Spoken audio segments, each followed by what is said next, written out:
Olá, bom dia. No mês de fevereiro, a Universidade Federal do Rio Grande do Norte inaugurou seu Instituto de Medicina Tropical, que deverá reunir inúmeros estudos de doenças que atualmente estão espalhados entre os Centros de Ciências da Saúde e Biociências.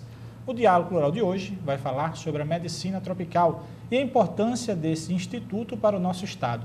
Contamos com a presença de Selma Maria Jerônimo, que é médica, é professora do Departamento de Bioquímica da UFRN e diretora do Instituto de Medicina Tropical. E contamos ainda com a presença de Vânia Machado, que é coordenadora geral do Sinteste RN. Bom dia, doutora Selma. Bom dia, Vânia. Bom dia. Doutora, a gente fala assim, medicina tropical. Para nosso telespectador que talvez nem entenda o que seja a doença tropical, por que o nome tropical para se denominar uma doença ou um instituto que faça com que se trabalhe com isso? Medicina tropical, o que é isso? A medicina tropical é uma área da medicina. Na verdade, ela congrega um grupo de doenças, né, que no passado elas ocorriam tradicionalmente nas áreas tropicais do mundo. Então, se nós passarmos entre o ciclo de a área temperada e a área equatorial, nós temos uma área muito grande nas quais as temperaturas e a umidade são extremamente elevadas. Isso facilita grandemente a proliferação e uma diversidade de artrópodas, que são os insetos, são os bichinhos voadores, né? Ou não, que eles albergam grande quantidade de micro-organismos, que são germes que causam doenças. Então, essas doenças elas se agregavam basicamente nessas áreas próximo ao Equador, né? Então, é a área entre os dois trópicos, o trópico de Capricórnio e o outro trópico, né? Se você examinar, desde a época romana, o grande problema de Roma, de chegar até a Sicília e conquistar a Sicília, era a malária. Então, na Europa, mesmo bem distante do Equador, havia uma grande quantidade dessas doenças. Os Estados Unidos, Washington, que fica bem ao norte, na época da Guerra Civil, tinha malária nas cercanias de Washington. Então, a malária, quer dizer, na verdade, elas não são tropicais, são doenças que não é que significa que elas existam apenas na área entre os trópicos. Ela pode ser além dos trópicos. Basicamente, é onde permite a proliferação de vetores que podem transmitir essas doenças. E em grande parte do mundo, no mundo mais desenvolvido e que teve uma ascensão muito grande após a Revolução Industrial, o que aconteceu é que o ambiente ele foi saneado. Então, um aspecto fundamental é que, se nós queremos diminuir essas doenças que são transmitidas principalmente por vetores, nós temos que ter saneamento ambiental. E, para isso, nós precisamos, obviamente, das medidas governamentais que existem no país e em grande parte do mundo, mas também de cada cidadão. A nossa responsabilidade como cidadão é o quê? É o saneamento ambiental. E isso é aquela coisa, para mudarmos o mundo, vamos mudar o nosso pequeno mundo.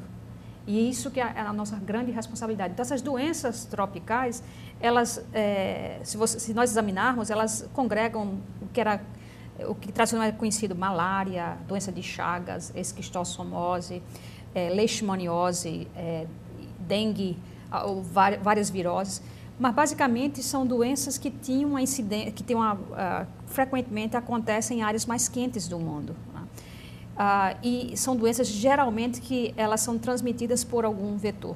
E o grande problema, ou elas existem em reservatório, seja um animal que mora próximo, que o animal convive com o homem, e isso mantém o ciclo dessas doenças.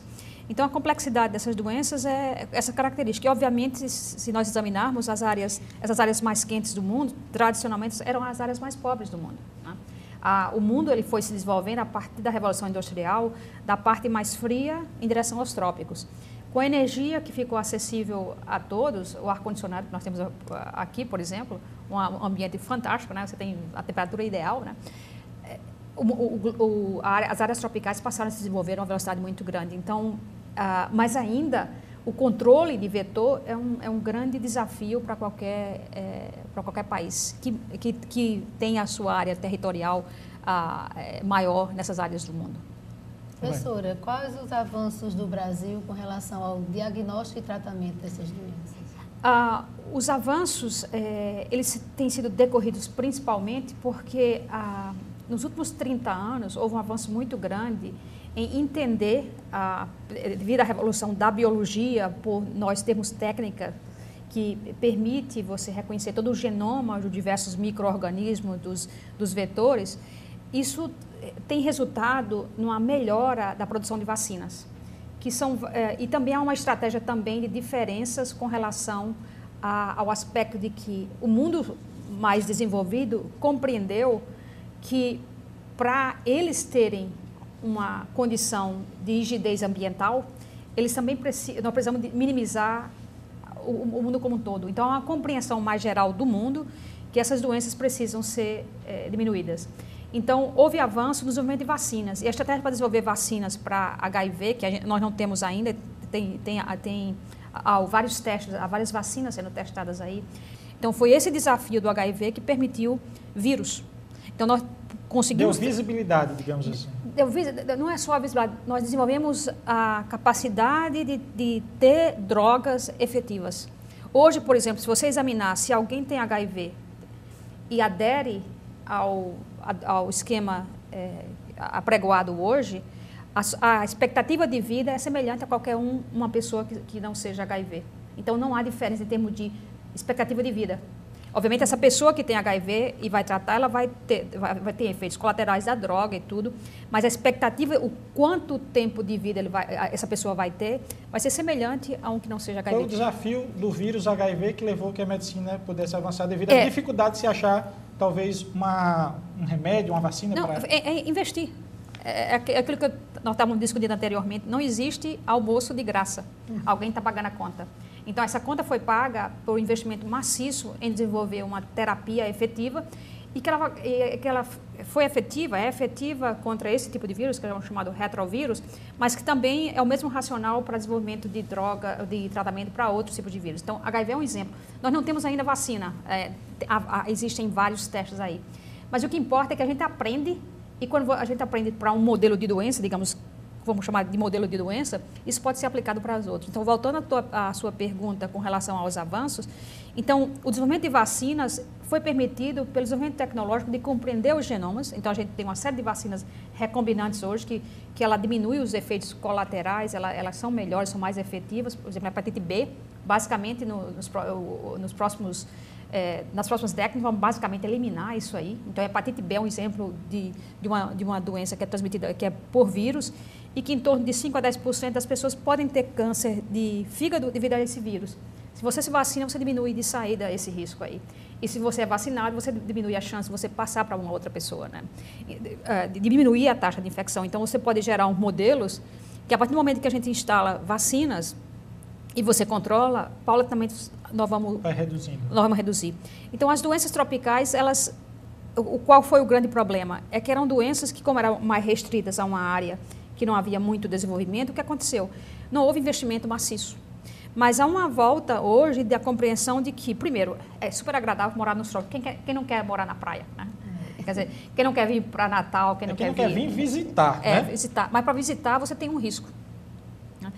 Não existe... Se você vem para uma área que é endêmica para uma doença, você tem um risco, e esse o grande problema, é avaliar risco. Se eu vou, por exemplo, a uma praia X e que eu tenho um vetor que transmite malária, eu tenho uma chance real, se eu não passar o repelente, se eu não tomar a droga que pode me levar a eu ter uma disfunção psicológica devido à droga que previne a malária, eu posso ter um risco de ter malária. Né? Se eu vou a uma área que tem o patógeno que causa a chamada doença do sono, que mata as pessoas, e eu vou fazer um safari, não sei o que das quantas, então eu posso ser infectado. Então, não é só... A visita tem um risco real e são áreas que são... o aspecto do turismo é um aspecto importante. Nós temos lagoas belíssimas aqui no Rio Grande do Norte. Grande parte delas estão contaminadas com...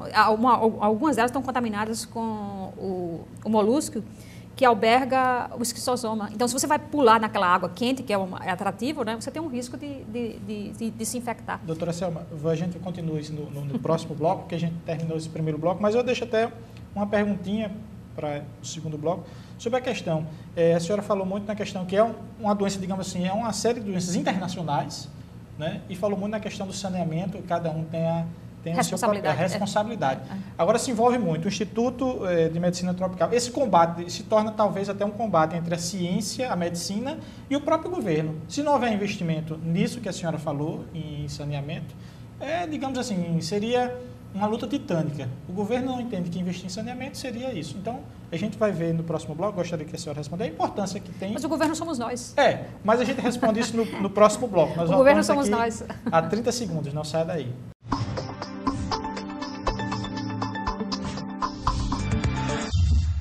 Voltamos com o programa Diálogo Cultural de hoje, que conversa sobre o Instituto de Medicina Tropical da UFRN, com a presença de Selma Jerônimo, que é a diretora do Instituto de Medicina Tropical da UFRN, e Vânia Machado, que é a coordenadora geral do Sinteste RN. Doutora Selma, deixei a questão... a senhora falou muito na questão que é internacional, que é na relação dos trópicos, falou na questão também do saneamento, então isso envolve, assim... E a senhora, no final, dizendo que o governo somos nós. Mas teria que ter uma participação efetiva dos próprios gestores municipais na questão da educação, do saneamento das pessoas, do governo, do próprio governo federal. E assim, essa é a participação efetiva, se nós somos governo, de tentar, pelo menos, minimizar essa questão das doenças tropicais. Seguramente, se nós examinarmos o Brasil, por exemplo, é quase impossível pensar em história, pensar em economia, pensar em saúde, sem fazer comparações, né? Acho que o ser humano ele sempre está fazendo comparações. A grama do vizinho é sempre mais verde do que a minha grama. O vizinho sempre tem um carro mais brilhante do que o meu. Então, mais ou menos pensando nesse sentido, o que é que aconteceu no país quando nós examinamos o fim da escravatura, o fim do império, que teve avanços importantes do ponto de vista de ciência e de ensino. O que é que ocorreu no país? Nós nos desenvolvemos em termos de cidade sem planejamento. As pessoas que vieram da Europa e habitaram os Estados Unidos, eles aprenderam rapidamente que eles tinham que direcionar o que eles produziam na casa, os resíduos, de forma a não contaminar o lençol freático, não contaminar a água. Então, isso ficou muito claro no século XIX, que o saneamento ambiental era fundamental. Então, não se constrói uma residência nos Estados Unidos se não se tem, caracteristicamente, onde serão direcionados os rejeitos gerados nessa residência. Isso significa o quê? Que você protege aquilo que é mais fundamental para a vida na Terra, que é a qualidade de água. O que acontece no Brasil? Não precisa fazer muita ciência, não. Você vai na periferia de Natal, né? E nós examinamos que, primeiro, a cidade como um todo, o percentual de saneamento é muito baixo. E o mais grave é que, mesmo que haja um saneamento, esse tratamento ainda não é ideal. Então, nós contaminamos, nas nossas praias começa a ter algo que é extremamente interessante, que é a monitorização de quantas partículas de cola tem nas praias. Isso é um sinalizador importante, as pessoas não sabem olhar para aquilo ali. Se está verdinho é porque está aceitável a balneabilidade das nossas águas, né? Que isso é importante para saber quanto a gente está jogando no mar. O mar, ele é finito. Aquela ideia de que é grande, não, porque tem a cadeia biológica. Então, o peixe que nós vamos comer vai estar contaminado, a alga que o peixe vai comer vai estar contaminada, então isso tem consequências. Então, o que é que nós temos que ter? Temos que tomar as decisões adequadas, porque cria uma situação de ingovernabilidade. Como é que se eu vou destruir o ecossistema, para reparar, é muito mais complicado. Por exemplo, se você vai construir uma casa, é mais barato do que você modificar uma casa para ter a casa nas condições ideais. Então, o que nós fizemos no Brasil foi degradar o ambiente, e o bem mais precioso que nós temos numa área de extrema vulnerabilidade, por exemplo, o Nordeste, que as águas, o período de chegar a água das chuvas, elas têm esses ciclos. Se você olhar a época do Império, né, já existia isso aí, então não é nada de novo, e nós continuamos com o mesmo problema. Então nós precisamos de ter essa coisa macro, estratégica, em termos de direcionar isso aí e planejamento de cidade. Nós estamos vendo o caos que é a cidade hoje, em virtude desse evento que vai ocorrer agora em junho, julho, e o despreparo, que nós não nos preparamos para isso, né? Só que é algo que o colega estava colocando, ele está vindo de skate para cá, uma forma alternativa, mas ele tem um risco elevado de se andar de skate, de bicicleta, de ser morto. Porque nós que dirigimos, nós estamos muito apressados, nós não somos educados, então nós precisamos nos educar. Isso não é o prefeito, o governador, a governadora, o presidente, a presidente, somos cada um de nós, cidadão. Isso se chama, acho que, cidadania. É nós respeitarmos o direito do outro, o cruzamento, então a cidade fica inviável. Isso aumenta a pressão arterial, aumenta o estresse, que tudo isso aí acaba em doença. Então, o instituto que nós temos, que é a sua pergunta inicial, que a universidade criou, ele é consequente de quê? De tentar agregar a capacidade intelectual da universidade nessa área da medicina para contribuir com o Estado e com o município para resolver esses problemas importantes que nós temos no Estado. Né? Então, é um centro agregador. Né? E principalmente porque, como a tecnologia, como a gente falou no início, ela é uma tecnologia cara, ela facilita porque ela torna um local de multiusuário e permite agregar e fazer ciência, mas ao mesmo tempo pensar nessas coisas. Por exemplo, nós temos um trabalho lá no Instituto que nós vamos às comunidades. Então, nós já visitamos o estado inteiro. Fisicamente, nós conhecemos a realidade do Rio Grande do Norte. E você só precisa fazer isso. Eu gostaria muito que os políticos nossos, os nossos governantes, fizessem a mesma coisa, porque fica muito fácil pensar. E, inclusive, a semana passada nós estávamos trabalhando num projeto junto com o Centro de Zoonose. Aí o colega que faz a parte de campo disse: é muito fácil vocês pensarem no ar-condicionado. Vá para o campo e veja a realidade. Então, o que nós precisamos é pensar, porque fica fácil. Nós temos que otimizar recursos. Não existe, não vai ter governo nenhum, nós podemos pagar 90% de imposto do que nós ganhamos, se cada um de nós não fizer a nossa parte. Aí eu acho que é aquele negócio que diz, cada um de nós precisamos fazer a nossa parte em termos de contribuir para melhorar a qualidade de vida como um todo.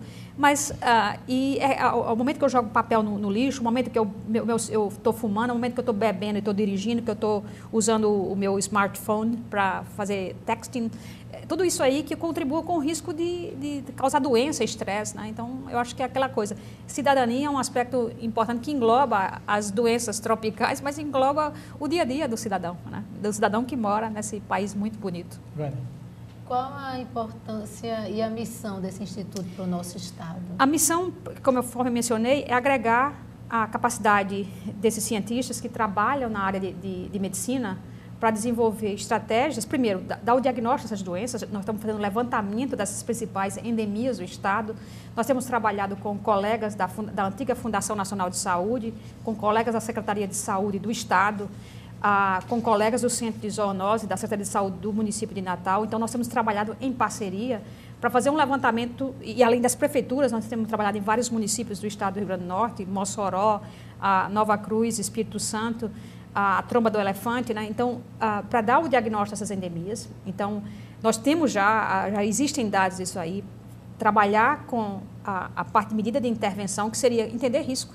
É isso que eu mencionei. Entender risco. Se eu tomar banho nessa lagoa, eu vou ter citosomose, eu tenho uma chance de ser infectada. Se eu não tratar, o médico não diagnosticar uma pessoa com hanseníase, que é um problema importante para o nosso estado, qual a chance dessa hanseníase se manter no país? Se eu não tiver uma casa adequada, com uma parede adequada, quais são as chances que o vetor que transmite a doença... a doença de Chagas. Então, tudo isso aí eu tenho que entender. Então, o Instituto vai contribuir com isso aí, trabalhando. Agora, o Instituto ele não é... se ele ficar apenas com as perguntas, tem que trabalhar com toda a cadeia... Tem que se responder e colocar em prática as respostas. Exatamente. E para isso precisa de quê? Nós temos um sistema fantástico no país, que é algo que poucos países no mundo têm, que é o Programa Saúde da Família. Doutora Selma, eu vou pedir só mais um tempinho, porque a gente terminou esse segundo bloco também. Ok. Está muito interessante, o Instituto é espetacular e as doenças também que se coloca. Acho que o assunto daria muitos outros programas, mas a gente vai para o nosso próximo intervalo. Não saia daí, nós voltamos em 1 minuto.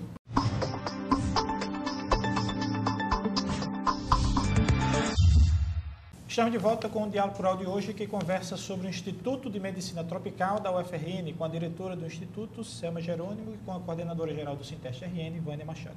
Doutora Selma, vamos retomar a pergunta do bloco anterior, que é realmente muito interessante, para que a senhora possa finalizar o pensamento. Então, basicamente, o Instituto ele almeja fazer essa parte de diagnóstico, que para isso nós trabalhamos em colaboração com as prefeituras, com o governo do Estado, com a Secretaria de Saúde do Estado, que tem sido parceiros importantes em todas as áreas que nós trabalhamos, mas também na parte laboratorial, que visa desenvolver novos métodos diagnósticos e potencialmente testar algumas vacinas. Então, nós temos colaborações com instituições no Brasil, com a rede Fiocruz, que é o nosso centro de excelência com relação a desenvolvimento de novas formas diagnósticas e produção. A Fiocruz tem uma fundação que trabalha com produção de imunobiológicos. Trabalhamos com instituições fora do país, então nós não temos divisas nem fronteiras, porque o conhecimento é internacional. Na verdade, o conhecimento é o conhecimento. A minha biologia é igual à biologia de quem mora no Polo Norte, de quem mora na Austrália, de quem mora nos Estados Unidos. Então, o conhecimento que é gerado aqui, ele é Homo sapiens, é a espécie humana, né? Então, não há diferença, então isso é importante. Então, e o conhecimento hoje, em virtude da possibilidade que nós temos de comunicação imediata, permite com que nós consigamos interagir com qualquer instituição no país e fora do país, né? Isso acho que é a grande beleza hoje e a possibilidade que nós temos de avançar rapidamente, né? Então, acho que o Instituto tem essa missão de trabalhar e transformar a academia em algo mais dinâmico, né? E a universidade viu isso e viu isso nas áreas de conhecimento, porque a universidade criou não somente o Instituto de Medicina Tropical, mas o Instituto Internacional de Física, o Instituto do Cérebro. Então, são agregar áreas do conhecimento para facilitar o desenvolvimento de um determinado conhecimento. Então, a universidade está fazendo o papel dela, que é passar além das fronteiras do conhecimento na verdade, no estado da arte do conhecimento na área de medicina, né? Mas também nas demais áreas da ciência, porque o homem, nós precisamos de ter saúde, mas nós precisamos também o conhecimento das outras áreas que são fundamentais para o avanço de uma forma geral. Professora, passados esses 2 meses de inauguração, como é que está o funcionamento do Instituto? Nós ainda estamos no processo de implantação. Na verdade, o Instituto ele será formado quando for finalizado em 2 núcleos principais. Um que já foi inaugurado agora, em fevereiro. Então, os nossos laboratórios estão funcionando, eles não estão na capacidade total, porque nós estamos implementando ainda algumas salas para uso. E a segunda parte, que é a parte mais dinâmica, que é a parte clínica, na qual essa outra parte será construída, o núcleo de pesquisa aplicada será construído ao lado do Hospital Giseuda Trigueiro.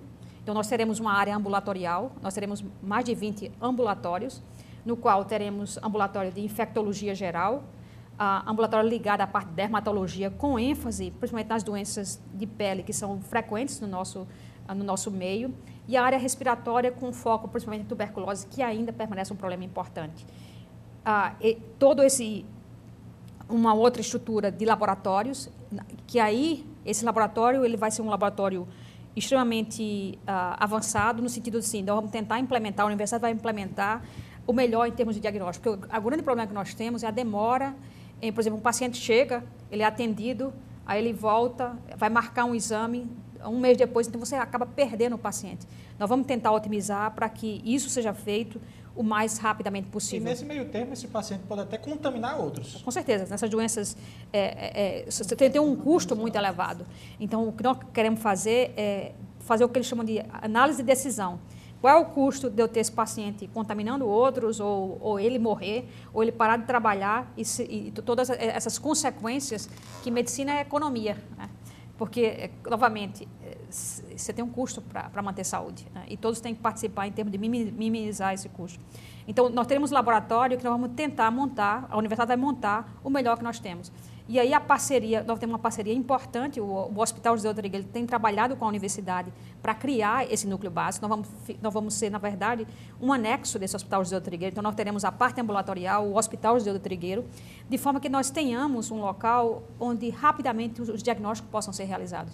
Eu acho que a missão que a universidade vê é que nós que fazemos a universidade hoje, vamos tentar deixar um local melhor do que nós encontramos. Eu acho que essa é a grande missão da universidade, no sentido de gerar conhecimento, mas também tratar, e de forma importante, nós temos uma equipe de médicos fantástica no departamento de infectologia, uma equipe médica no Hospital Giseuda Trigueiro impressionante, né?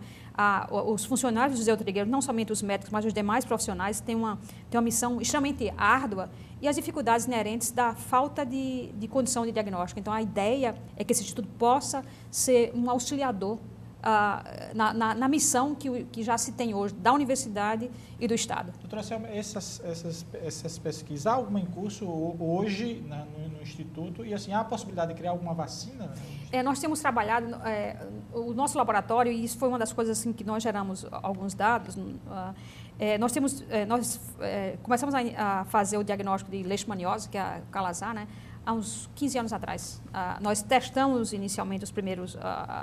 e trabalhamos em colaboração com a instituição nos Estados Unidos e nós auxiliamos a implantar a parte de diagnóstico sorológico, né? Que ainda precisa de melhores alternativas, né? Nós fazemos alguns diagnósticos de cultura de alguns desses micro-organismos. Então, o laboratório já funciona, ele não funciona 100%, mas já tem contribuído com o Hospital Infantil Varela Santiago, com o Giseu do Trigueiro, em termos de capacidade diagnóstica.